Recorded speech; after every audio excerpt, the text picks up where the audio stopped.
this race and couldn't get the form. Dick Johnson of Queensland closes all the time on race leader Glenn Seaton. They come out of Mazda corner. The downhill run now to the left-hander at Honda corner. Seaton leads, Johnson second, then Jim Richards. There's been a change in the minor placings just behind them. Perkins still holds down 4th place, but Tony Longhurst has moved to 5th. He's got by Peter Brock. Toledo corner again. Johnson getting closer. They work the front straight at Amaroo Park on the way up Bitchapave Hill again to Nissan Skyline, and Glenn Seaton still leads the high-speed parade to the top of the hill. They're coming up on David Radcliffe. Radcliffe waves them by. Come down on the inside, he says. Seaton very quickly through there, just kisses the curb on the way through.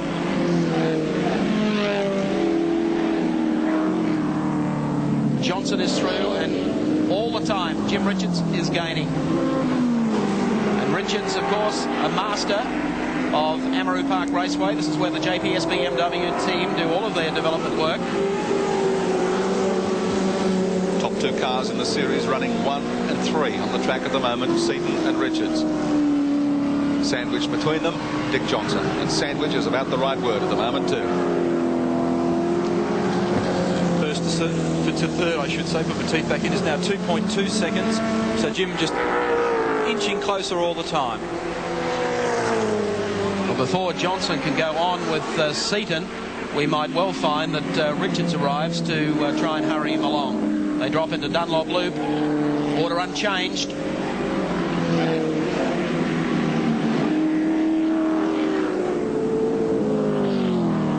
Down towards Mazda corner. 20 laps have gone in this 70-lap Shell Australian Touring Car Championship round. The order: Glenn Seaton, race leader. Dick Johnson, second. Jimmy Richards, third and gaining.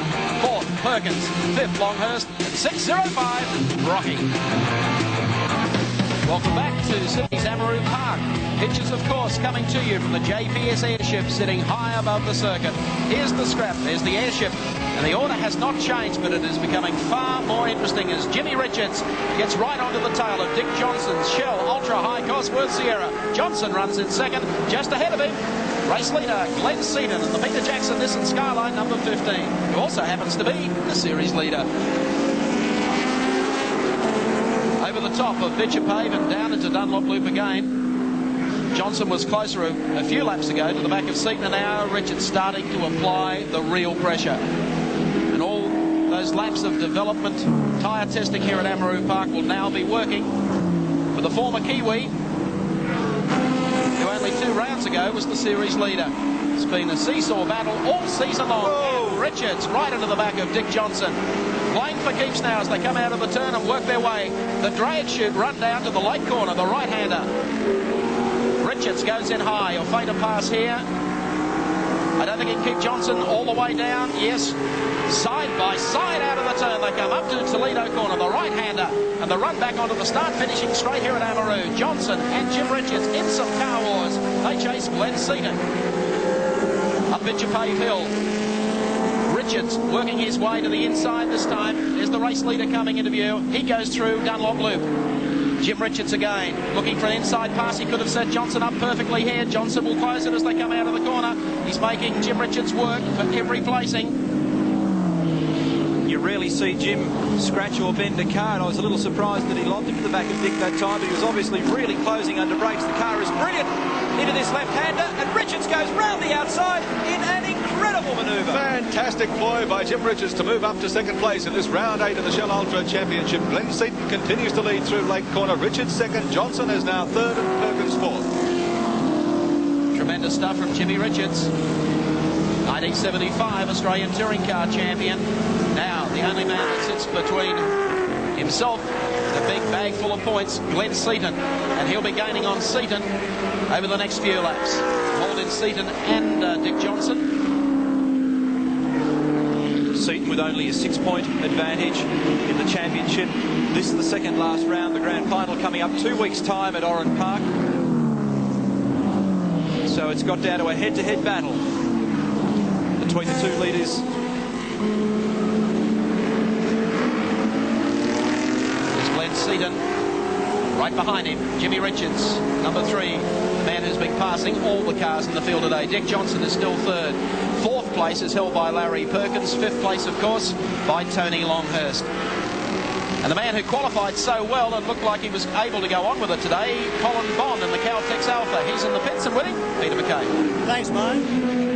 Well, with turbo cars, the sign of the smoke usually indicates that a turbocharger is blown. But Bondi, on this occasion, wasn't that at all. No, actually, Ludwig came down to the corner and didn't brake, I think, and just nailed me back tyre and bent the Nidoyan tube, and the wheel was just rubbing on the inner mudguard, and there's virtually nothing we can do about it. So, and we're pacing ourselves along nicely, actually, and looking forward to the race. And it's one of those things. I think he's a little bit inexperienced, actually. Yeah. Thanks, Cole. There you are, Mike.